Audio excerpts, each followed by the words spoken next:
नाज़रीन, खबरों के एक और बुलेटिन के साथ मैं हूं आसिफ रशीद। आगाज करेंगे बुलेटिन का। सबसे पहले बात जनूबी कश्मीर की, जहां पर सिक्योरिटी फोर्सेस की एक और बड़ी कार्रवाई हुई है और जनूबी कश्मीर के अनंतनाग जिले से, जहां पर एक जंगलाती इलाके से सिक्योरिटी फोर्सेस की मुश्तरका कार्रवाई के दौरान एक कमीनगाह को तबाह किया गया है। बताया जा रहा है कि इस इलाके के अंदर, जनूबी कश्मीर का अनंतनाग जिला जंगलाती इलाका है।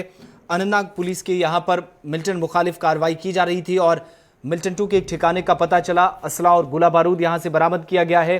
तफसीलात जो मिली है, यहां पर AK-56 3, चीनी पिस्तौल 2 चीनी ग्रेनेड, दूरबीन 1, AK-47 की एक मैगजीन 6, इसके अलावा पिस्तौल की जो मैगजीन है वो 2, पाउचेस 3 मिले हैं, दूरबीन 1 और सोलर बैटरी भी इस मकाम से मिली हैं।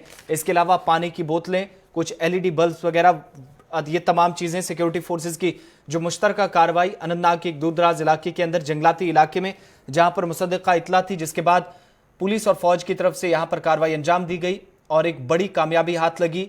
बड़ी तादाद में हथियार और गोला बारूद बरामद किया गया। हालांकि जराये के मुताबिक कि श्रीनगर के अंदर जो हमले हो रहे थे, इन इलाकों से भी जरूर हथियार सप्लाई हुए, लेकिन इसकी तस्दीक अभी तक ना ही पुलिस ने की है, न सिविल इंतजामिया ने। ये सिर्फ कयास सरैया या फिर समाजी राब्ता साइट्स पर बहस जरूर की जा रही है, मगर इस इलाके के अंदर जम्मू कश्मीर पुलिस और फौज को एक बड़ी कामयाबी मिली है जब यहां पर मिल्टन 2 के एक ठिकाने का भंडाफोड़ किया गया है, कमीनगाह को तबाह किया गया है, जहां पर बड़ी मिकदार में AK-47, AK-56 से लेकर जो मैगजीन्स हैं, AK-47 तक की मैगजीन, चीनी पिस्तौल और ग्रेनेड, जबकि सोलर बैटरी भी बरामद किए गए, पानी की बोतलें और इसके अलावा दीगर कुछ सामान, जिनमें चंद कपड़े भी यहां पर सिक्योरिटी फोर्सेस को मिले हैं।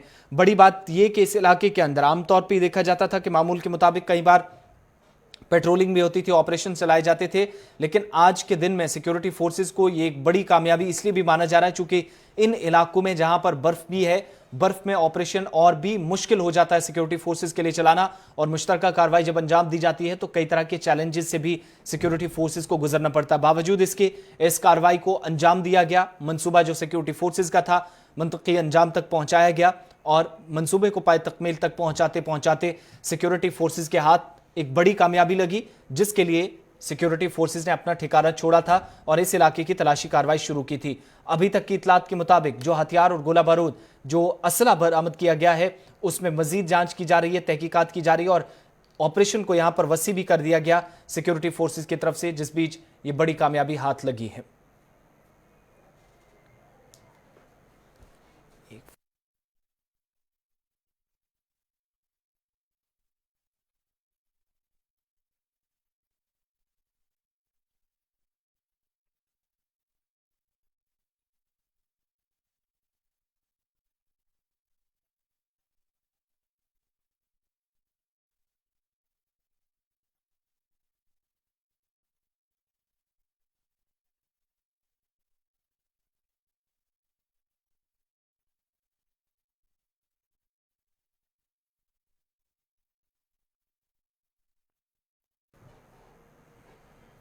बढ़ते आगे बात सिक्योरिटी की। यहां पर शहर-ए-नगर में हालिया दिनों में मिल्टन 2 के हमले में जहां पर कई लोगों की जानें गई, सिक्योरिटी फोर्सेस को नुकसान उठाना पड़ा, इन सब हमलों के पेश नजर सिक्योरिटी फोर्सेस ने मजीद मुमकिन हमलों को रोकने के लिए नई मनसूबा साजी के तहत अब शहर-ए-नगर और इसके तमाम दाखिली रास्तों पर सिक्योरिटी बढ़ा दी है और एहलकारों को चौकस रहने की हिदायत दे दी गई है।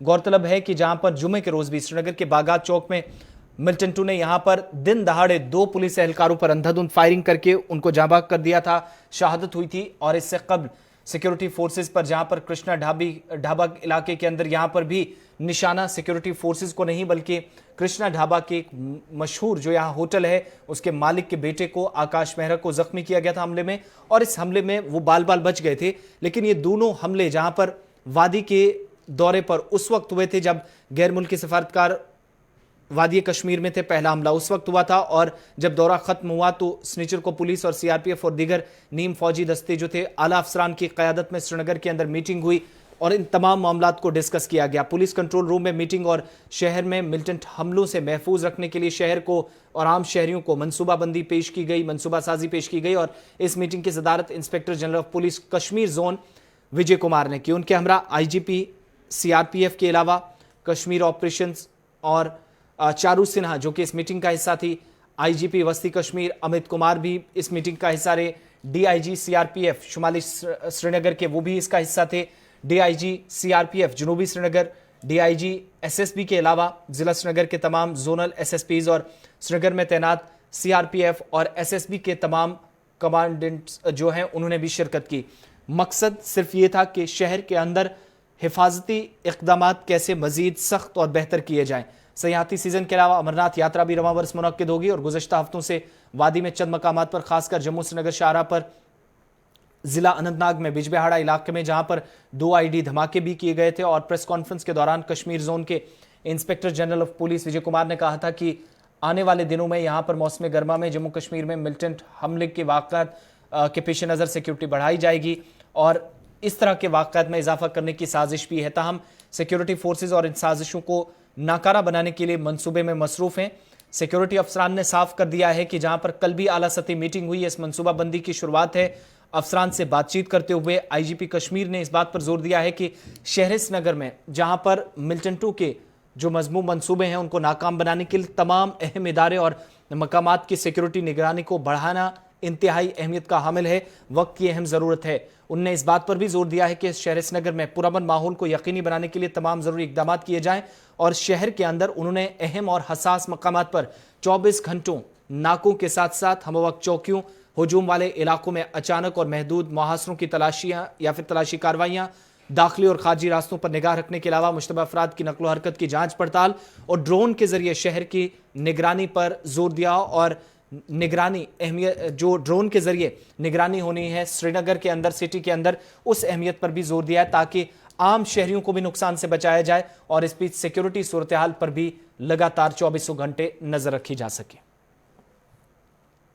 वहीं जम्मू के अंदर भी इंतजामिया अलर्ट पर है और इस सिलसिले में आगे बढ़कर इंतजामिया ने अब सिदरा हाईवे पर आसपास में तमाम होटल्स और रेस्टोरेंट्स को बंद करने के अहकाम सादर किए। अगरचे इंतजामिया की जानिब से तहरीरी तौर पर कोई हुक्मनामा जारी नहीं किया गया, ताहम तहसील इंतजामिया ने होटल मालिकान को होटल बंद करने के अहकाम दिए, जिसके बाद मुख्तलिफ इलाकों में कारोबार ठप भी है। इधर होटल मालिकान ने इंतजामिया के इस फैसले पर बरहमी का इजहार किया, जहां उनके मुताबिक बिना नोटिस के होटल बंद कराने को कहा गया, जिसकी वजह से उन्हें करोड़ों रुपए का नुकसान उठाना पड़ा और प्री बुकिंग भी उन्हें मनसूख करनी पड़ी। कैंसिलेशन का प्रोसेस जो है वो इस वक्त भी जारी है। इन सब के बीच में 32 के करीब ऐसे होटल्स और रेस्टोरेंट्स हैं जिनको इंतजामिया ने बंद किया है, लेकिन यहां पर सयाहत को, टूरिज्म सेक्टर को अगर एक बार फिर बेहतर करने की कोशिश थी तो ऐसे में ये इकदाम क्यों? क्योंकि खबर यह भी है ज़राए के हवाले से कि हजारों कनाल जो सरकारी ज़मीन है उसको खाली कराने की भी कोशिश है, लेकिन क्या इस कार्रवाई के दौरान होटल मालिकान का जो कामकाज है, करोड़ों रुपए का कारोबार है, वो मुतासिर रहेगा? ये बड़े सवाल इंतजामिया से इस वक्त पूछे जा रहे हैं। साथ में उनके साथ तहसीलदार है, उनके साथ टीम आई हुई थी। उन्होंने कहा कि आप 9 साढ़े 9 बजे की करीब में आए थे, तो उन्होंने कहा कि आप बंद कर दीजिए क्योंकि ऑर्डर आया हुआ है पिछले जितने भी हाईवे के रेस्टोरेंट है सबको बंद। तो मैंने कहा ठीक है मैम, अगर सबके लिए कानून है तो मेरे लिए भी यही कानून होगा एक जैसा, तो मैं बंद कर देता हूँ। बट मुझे ये तो बताइए कि रीज़न क्या है, क्योंकि हमारे पास सब कुछ डॉक्यूमेंट्स है, हर चीज़ है, पार्किंग इशू है, कोई अगर उसका कोई प्रॉब्लम है, किसी चीज़ की प्रॉब्लम है हमें बताइए। उन्होंने कहा नहीं, वैसे ऊपर से ऑर्डर आया हुआ, आप बंद कर दीजिए, आज सभी बंद होंगे, आपका भी बंद होगा। तो मैंने कहा मैम ठीक है, तो बस ऐसा ही हुआ, तो वो चले गए। तो सुबह से बंद है। इन्होंने ये नहीं एक दिन पहले बताया जाए कि इन्फॉर्म किया जाए जो हमारा डेली का रूटीन का जो मटेरियल आता है वेज नॉन वेज, वो तो हमारा वेस्ट किया आज। और जो हमने पार्टीज पकड़ी थी किसी की, आज हमारी शाम की 2-3 पार्टियां थी, बर्थडे पार्टी थी, मैरिज एनिवर्सरी पार्टी थी, वो भी वेस्ट की, वो भी हमें रिफंड करना पड़ा। तो मैम इतना कुछ करने के बाद भी अगर हमारे पास एक लीगल हम चल रहे हैं, उसके बाद करने के बाद अगर गवर्नमेंट ऐसे एक्शन लेती है तो हम क्या करेंगे, हम कहाँ जाएंगे? सुबह अचानक हम घर से उठ के यहाँ पे दुकान खोलने के लिए आते हैं। आगे चौकी अफसर सिदरा और तहसीलदार साहब यहाँ पे मौजूद थे, तो बोलते हैं जी आप शॉप्स बंद करो। मैं बोला सर किस बात पे शॉप्स बंद करनी है, हमें भी कोई रास्ता बता दिया जाए। तो बोलते हैं कि रास्ता ये है कि आप लोगों को जो है जगह, आप सरकारी जगह पे बैठे हो, इलीगल बैठे हो, आप लोगों के पास अथॉरिटी कोई नहीं है बैठने की, आप लोग दुकानें बंद कर दो। सर हम लोगों को 1995 से लेकर इलेक्ट्रिसिटी बिल पे कर रहे हैं, प्लस हम लोग गवर्नमेंट को टैक्स पेयर हैं, हम लोग कोई 2 नंबर का काम करने वाले नहीं, टैक्स पे कर रहे हैं गवर्नमेंट को, और उसके बावजूद भी गवर्नमेंट हम लोगों को आके परेशान करती है, सुबह सुबह आके दुकान बंद कर देती है। भाई दुकान बंद करवानी है तो उसके लिए एक लीगल कार्रवाई होती है, एक नोटिस होता है। लीगल नोटिस दिया ना? बिल्कुल मेरे को कोई नोटिस नहीं आया, कोई किसी किस्म की, मेरे को किसी ने भी आके नहीं बोला। डायरेक्ट आते हैं, एक पर्ची के ऊपर हमारा नाम लिखते हैं, पर्ची के ऊपर नाम लिख के तो चले जाते हैं। इससे पहले आपको नोटिफिकेशन ना हमें कभी नोटिस नहीं आया इन फ्यूचर। इवन के हमारा जो जम्मू डेवलपमेंट अथॉरिटी के साथ केस भी चल रहा है, जम्मू डेवलपमेंट अथॉरिटी के आगे हमने अर्जी की हुई है कि हम लोगों को यहाँ पे दुकान बनाने की परमिशन दी जाए, क्योंकि यहाँ पे खोखे हैं, खोखों में चोरी होती है, ये होता वो होता है। हमने कहा कि जम्मू डेवलपमेंट अथॉरिटी जो आपका जायज़ रेट है, हमसे जायज़ रेट ले लिया जाए, हम यहाँ पे बिजनेस करना चाहते हैं। और जम्मू डेवलपमेंट अथॉरिटी भी बिजनेस ही करती है, वो सस्ती जगह लेके महंगाई में बेचती है। चलिए, 30 से ज्यादा रेस्टोरेंट्स को बंद करा दिया गया है। सीधा जम्मू चलते हैं, हमारे नुमाइंदे अनिल शर्मा हमारे साथ हैं। अनिल, क्या कुछ और डिटेल्स इस पूरे मामले में मिल पाई हैं? क्यों ये कार्रवाई की गई और तकरीबन 24 घंटे अब बीत चुके हैं, कारोबार बंद है, करोड़ों रुपए की जो बुकिंग थी वो कल ही कैंसिल करनी पड़ी। इन सब के बीच में एडमिनिस्ट्रेशन पर सवाल भी उठाए जा रहे हैं। अगरचे कोई नोटिस भी जारी नहीं किया गया था, वर्बली कह दिया गया, क्या इंतजामिया ने कोई क्लैरिफिकेशन इस पर की है एडमिनिस्ट्रेशन ने, या फिर आज दिन में शायद कारोबार दोबारा शुरू हो? नहीं, उससे पहले मैं आपको जानकारी दे दूं। सबसे पहले जानकारी ये निकल कर आई थी रात को, डीसी जम्मू जो सुषमा चौहान है, उन्होंने एक ट्वीट जारी किया। ट्वीट के जारी करते ही उन्होंने बताया कि जो 29 ऐसे दुकान के साथ साथ जो 6 ऐसे रेस्टोरेंट्स हैं जिनको बंद किया गया है। और आपको आसिफ एक बड़ी खबर बताते चलो, जिस तरह से एक इसमें मंथन करने वाली खास बात बन जाती है कहीं ना कहीं, जो काफी लंबे अरसे से जो है कारोबार इस सिदरा से लेके नरवाल तक जो काम चल रहा था, कहीं ना कहीं जो है अब चिंता की जनक ये बात रह जाती है कि कितनी देर से ये कार्य जो है ये तमाम लोग कर रहे थे और अपना गुजारा चला रहे थे। मगर अब मुश्किल आनी ये पड़ गई है इन पर। इनका साफ तौर पर कहना है कि हम हर एक टैक्स जो है वो पे करते हैं, जेडीओ हो, उसके बाद उसके साथ साथ अगर हम म्युनिसिपैलिटी की बात करें और जीएसटी की बात करें, तो हर एक चीज जो है हम मुहैया करवाते हैं, सरकार तक जो है वो चीजें पहुंचाते हैं। और अगर दूसरी तरफ देखें तो एकदम से कल सरकार के नुमाइंदे वहां पर पहुंचते हैं और ऑर्डर जारी कर देते हैं कि आपको अपने होटल्स और दुकान जो है वो बंद कर रही है, मगर उन्हें कोई ऐसा ऑर्डर नहीं दिया जाता है। फिर उसके बाद शाम को डीसी जम्मू जो है वो एक ट्वीट के जरिए जो है एक फरमान जारी करते हैं और उसमें बताया जाता है कि 29 ऐसे स्ट्रक्चर हैं जिसमें दुकान और 6 ऐसे रेस्टोरेंट्स हैं जिनको बंद कर दिया गया। और कहने की जो काफी ज्यादा चिंताजनक बात है कि काफी लंबे अरसे से ये चल रहा था। अगर सरकार को लगता था तो सरकार ने ये सबसे पहले बात ये बन जाती है कि इन रोड्स पर ऐसे पहले क्यों बनवाने दिए। सबसे बड़ी बात ये बन जाती है, मंथन करने वाली बात ये है कि सबसे पहले ये चीज बन जाती है कि सरकार ने ये चीज पहले ही क्यों बनने दी, और अगर सरकार ने सबसे पहले बनने कैसे दी और उसी के बाद आती सरकार वहां पर पहुंचती है, उन्हीं जगहों को फिर से बंद करना शुरू कर देती है। कहने की काफी बड़ा सवाल खड़ा होता है प्रशासन पे भी। बहुत बहुत शुक्रिया अनिल शर्मा जम्मू से हमारे साथ रहने के लिए, बताने के लिए कि होटल्स बंद किए गए हैं। लेकिन इसमें जहां पर डिप्टी कमिश्नर जम्मू की बात कर रहे थे अनिल, तो उनने ट्वीट के जरिए जरूर ये भी बताया है कि 29 ऐसे तामीराती ढांचे हैं या होटल्स हैं, स्ट्रक्चर्स हैं जिनको बंद किया गया है। और नरवाल हाईवे से, नेशनल हाईवे से सिदरा तक, यानी ये जो पूरा इलाका है, 29 ऐसे स्ट्रक्चर्स हैं जो कि स्टेट लैंड के ऊपर कहीं ना कहीं उन्होंने ऑक्यूपाई किया है। कुछ हिस्सा जरूर सरकारी जमीन का है, तो एडमिनिस्ट्रेशन ने इसलिए ये कदम उठाया है। बाकी एस्टेब्लिशमेंट जो हैं इसी सड़क के ऊपर, बाकी जो कंस्ट्रक्शन चल रही थी या फिर जो होटल्स हैं वो अपना काम मामूल के मुताबिक कर रहे हैं और नॉर्मली काम चल रहा है। और साथ ही उनकी तरफ से भी कहा गया है कि जो महकमा माल के जिम्मेदारान हैं वो इस सिलसिले में कार्रवाई कर रहे हैं, और अगर किसी भी होटल मालिक के पास जो लीगल या वैलिड क्लेम है, अगर वो ये बताते हैं या ये प्रूव करने में कामयाब होते हैं कि उन्होंने कहीं पर सरकारी जमीन पर कोई कब्जा नहीं किया है या नेशनल हाईवे के ऊपर जो स्टेट लैंड है उस पर कहीं हाईवे के ऊपर कहीं गैर कानूनी तरीके से उनके होटल के तामीरात का कोई हिस्सा तो नहीं पहुंचा है, तो वो इस सिलसिले में शिकायत भी दर्ज करा सकते हैं। लेकिन फिलहाल 29 hotel Jammu district development commissioner के मुताबिक जिनको फिलहाल बंद किया गया है, सरकारी जमीन यहां से जिसके ऊपर गैर कानूनी तरीके से यहां पर कारोबार चल रहा था, या फिर कुछ हिस्सा जो नेशनल हाईवे का है या स्टेट लैंड है उसके ऊपर होटल्स की तरफ से जहां जहां इंक्रोचमेंट हुई, होटल मालिकान को वहां पर नोटिस तो नहीं दिया गया, लेकिन फौरी तौर फिलहाल होटल्स बंद करा दिए गए। बढ़ते हैं आगे बात जम्मू एयरपोर्ट की, क्योंकि भारतीय फिजाइया ने रनवे के काम को दोबारा बहाल करने के लिए अगले माह से जहां पर 15 दिन के लिए हवाई अड्डे को मुकम्मल बंद करने की तजवीज से मुतल्लिक एक हुक्मनामा जारी किया था, वो फिलहाल वापस ले लिया है। सरकारी बयान के मुताबिक मरकजी वजारत दिफा की हिदायत के बाद जहां पर जुमे के रोज एक इजलास में एयरपोर्ट अथॉरिटी ऑफ इंडिया जिसके मशवरे से IAF ने इस फैसले का जायजा लिया और इसमें तरमीम की। एक रोज कबल सेक्रेटरी दिफा अजय कुमार भल्ला ने दिल्ली में IAF और AAI के मुश्तरका इजलास के दौरान जहां पर इसकी सदारत की थी, उन्हें सलाह भी दी गई थी कि शहरी ट्रैफिक के हवाई अड्डे की बंदिश से बचने के लिए कोई रास्ता तलाश करें। साथ ही यह भी बताया गया है कि 6 मार्च से 20 मार्च तक मुकम्मल तौर पर बंद करने का जो हुक्मनामा था वो वापस लिया गया है, मगर 10 मार्च से 19 अप्रैल तक हवाई अड्डे पर फ्लाइट ऑपरेशन रोजाना 7 घंटे तक महदूद रहेगा। और इस बीच एयरपोर्ट सुबह 10 बजे से 10 मार्च से 19 अप्रैल के दौरान रात 12:50 पर आखिरी परवाज की रवानगी के साथ सुबह 6 बजे से दोपहर 1 बजे तक कार्रवाइयों के लिए दस्तयाब होगा। उनका कहना था कि जम्मू हवाई अड्डे पर फ्लाइट ऑपरेशन 20 अप्रैल से मामूल के मुताबिक चलेगा, लेकिन 41 दिनों तक तकरीबन 7 घंटे तक एयरपोर्ट बंद रहेगा या बंदिशें रहेंगी सिर्फ 7 घंटों तक के लिए, यानी 24 घंटे के लिए अब जम्मू एयरपोर्ट बंद नहीं रहेगा।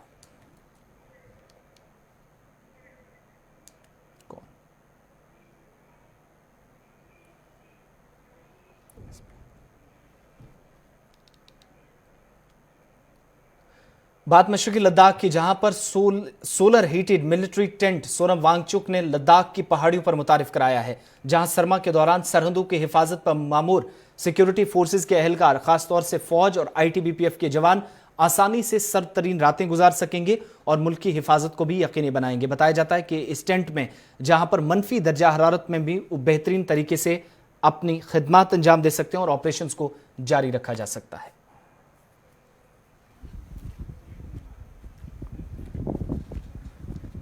सोनम वांगचुक जो कि माहिर हैं और माहौलियात के तहफ़्फ़ुज़ को यकीनी बनाने के लिए उनकी तरफ से कई इक़दाम उठाए गए। और आपको याद होगा कि लद्दाख के अंदर एक मशहूर ग्लेशियर जो उनकी तरफ से बनाया गया था, आर्टिफिशियल ग्लेशियर, जिसके लिए वो काफ़ी मशहूर हैं पूरी दुनिया में, वो माहौलियात के तहफ़्फ़ुज़ को यकीनी बनाने के लिए इक़दाम उठाने पर जोर देते हैं। और इस बीच उनकी तरफ से अब ये जो कदम उठाया गया इस टेंट को बनाने का मकसद ये कि फ़ौज के एहलकार जो सरहदी इलाकों में तैनात हैं उन्हें मनफी दर्जा हरारत में यानी माइनस टेम्परेचर में भी खुद को वो कैसे बचा सकते हैं, सर्द तरीन रातों के दौरान खिदमत अंजाम दे सकते हैं। इस मकसद से यहाँ पर इस टेंट को मुतारिफ कराया गया है, जिसे लद्दाख की इन पहाड़ियों पर देखा जा सकता है, जिसे सोलर हीटेड मिलिट्री टेंट के नाम से जाना जाता है। Generally, Ladakh is very cold. Even in the city, it can be easily -20 to -25. When on forward posts of the Indian Army, then it can be -30 to -40. And the Indian Army has to use a lot of oil, causing roughly 300 million tons of CO2 from all the oil that has to be burnt, and more than half of it goes in heating the soldiers with kerosene. So this tent will substantially reduce that kerosene burning, oil burning, because it will keep the interiors, the sleeping cabin, roughly between 10 to 15 degrees is our target. In the day, of course, it will be much warmer, but at night our target is to keep it between 10 and 15, which is very good for keeping them fit to go outside also, because being soldiers, they have to be ready to go outside.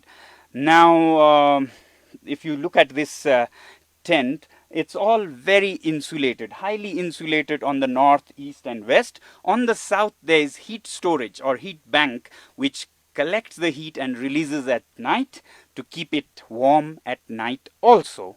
And all the parts are made in such a way that no part is heavier than 30 kilograms, so that soldiers can lift them, pack them and take them, and this can be deployed on any mountain top, unlike other huts and igloos that have to be airlifted or truck lifted, ferried like that. These can be taken by porters or soldiers on their backs and then installed, hopefully in 1 or 2 days. We are working on speedy installation part still, and we are hoping to test it on very high windy places this winter itself. मरकजी वज़ीर दिफा राजनाथ सिंह ने कहा है कि village industries के लिए मरकजी हुकूमत पुरअज़्म है, जहां अगले चंद बरसों में रकूमात दुगनी करके हुनर हाट के लिए वागुजार की जाएंगी। और इस बीच हुकूमत की एक बड़ी कामयाबी अगले कुछ वर्षों में होगी, जहां पर विलेज इंडस्ट्रीज के लिए मजीद बेहतर इक़दाम मरकजी हुकूमत कर रही है। उतना प्रोत्साहन नहीं मिल पाया है, लेकिन हमारी सरकार ने उस पर अब विशेष तवज्जो दी है। हम इसका विकास करना चाहते हैं। अभी तक विलेज इंडस्ट्रीज का पर ईयर का जो टर्नओवर है अप्रॉक्सीमेटली 80,000 करोड़ है, 80,000 करोड़ है। हमारी सरकार ने लक्ष्य निर्धारित किया है कि 2-3 वर्षों के अंदर ही हमको इसे 5 लाख करोड़ रुपए तक का टर्नओवर के लक्ष्य को हमको हासिल करना। माने हमारे प्रधानमंत्री ने भी इस ओर इतना ध्यान दिया है। मैंने बहुत ही नजदीक से इस हाट में पारंपरिक कलाओं को मैंने देखा है और मैं तो सचमुच बधाई उन्हें देना चाहता हूं। लंबे समय से, प्राचीन काल से चली आ रही है यह विधा, यह कला, यह शिल्प, इसको जिन लोगों ने महफूज रखा है, भले ही उनके लिए जितनी मार्केट मिलनी चाहिए उतनी मार्केट न मिली हो, लेकिन महफूज रखने का काम वर्षों से, सैकड़ों वर्षों से जिन लोगों ने किया है, मैं सचमुच उनको मैं बधाई देना चाहता हूं और एक बार हृदय की गहराइयों से उनके प्रति मैं सम्मान भी व्यक्त करता हूं। यह कोई छोटी बात नहीं है। और हुनर हाट का जहां तक प्रश्न है, मैं मानता हूं कि यह पारंपरिक जो हमारे कारीगर हैं, शिल्पकार हैं, उन्हें जहां पर यह एक साझा मंच देता है, वहीं पर यह हमारी सांस्कृतिक समृद्धि, कल्चरल प्रॉस्पेरिटी को भी यह दर्शाता है, लोगों को दिखाता है कि हमारी सांस्कृतिक समृद्धि कितनी है, सांस्कृतिक विरासत हमारी कैसी है। इसका भी यह हुनर हाट का मंच यह संदेश देने में कामयाब होता है। और मैं मानता हूं कि this is a beautiful exhibition of our traditional art and craft. और आर्ट एंड क्राफ्ट का ही यह ब्यूटीफुल एग्जीबिशन नहीं है।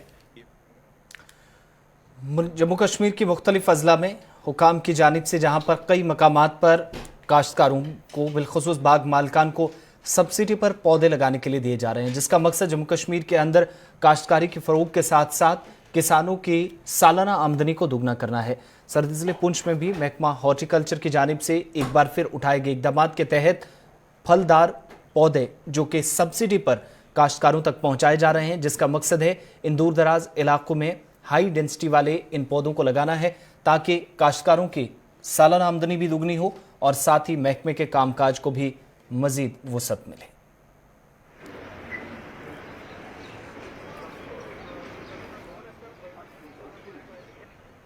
मैं यहाँ हार्टिकल्चर नर्सरी में आया हूँ, पहली बार प्लाट ले रहा हूँ मैं। तो मुझे डिपार्टमेंट पर उम्मीद है कि जब मैं पेड़ मिलेंगे मुझे, प्लांटेशन करूँगा मैं, तो क्या है हमारा थोड़ा जब फल फूल लगने शुरू हो जाएंगे तो हमारा रोज़गार बढ़ेगा। तो अब इसके आगे भी जो नेक्स्ट स्कीमें आएंगी तो उनमें हम पार्टिसिपेट करेंगे। और ऐसी स्कीमों, कौन से पेड़ आप ले जा रहे हैं? मैं ले जा रहा हूँ एप्पल का ले जा रहा हूँ, से उसका क्या नाम है, प्लम का। हाँ जी। तो कितने रेट पे आपको मिला ये? ये सब्सिडी पे मिला है मुझे, ऑफ रेट पे। तो डिपार्टमेंट का पूरा तावन है? बिल्कुल, डिपार्टमेंट का बड़ा धन्यवाद जिन्होंने सानू मतलब अवेयर किया। इस बूटे लेने यहाँ लेना आया हूँ, नींबू का, प्लम का, और अपने बाग में लगाऊंगा और बाग में लगाकर जब फल फूल बेचेगा अपने बेच कर गुजारा करूँगा और धन्यवाद करूँगा महकमे का। सर आपका नाम? मोहम्मद असलम। असलम, मुझे बताएं आप यहाँ पे हॉर्टिकल्चर में पेड़ पौधे लेने आए थे? मैं यहाँ पर हार्टिकल्चर में पेड़ पौधे लेने आया हूँ। ये लेके ज़मीन में उधर लगाएंगे, अपना थोड़ा खर्चा पानी कुछ ना कुछ निकालेंगे। निकल जाएगा। हाँ, और हार्टिकल्चर डिपार्टमेंट भी हमारे साथ बहुत ताउन करता है। वो आपको बता दें किस तरह से लगाना है, क्या करना है? हाँ, सब बता दिया, कितना फुट नीचे खड्डा खुड़ना है, सब बता दिया उन्होंने। तो कौन कौन से पेड़ आप ले जाने का? सेब ले जा रहे हैं, सेब सारा सेब ही लोगे? सेब भी लेंगे। हाँ, उधर थोड़ा लगा देंगे, एक महीने और भी लगाएंगे काफ़ी बंदे। हाँ जी जी, हाँ, मैंने ये पेड़ पौधे लगाने हैं। कितने एरिया में लगाने हैं? 40-50 कनाल में लगाने हैं। हमको 5-7 बंदे हैं।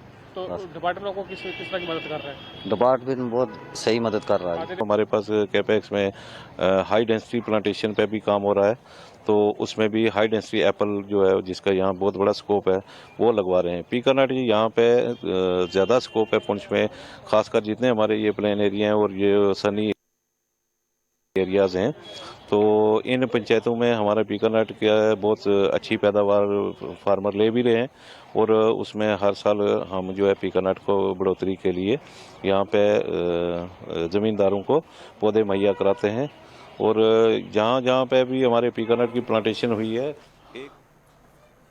चलिए, खबरों के इस बुलेटिन में बस इतना ही। आसिफ रशीद को इजाजत दीजिए।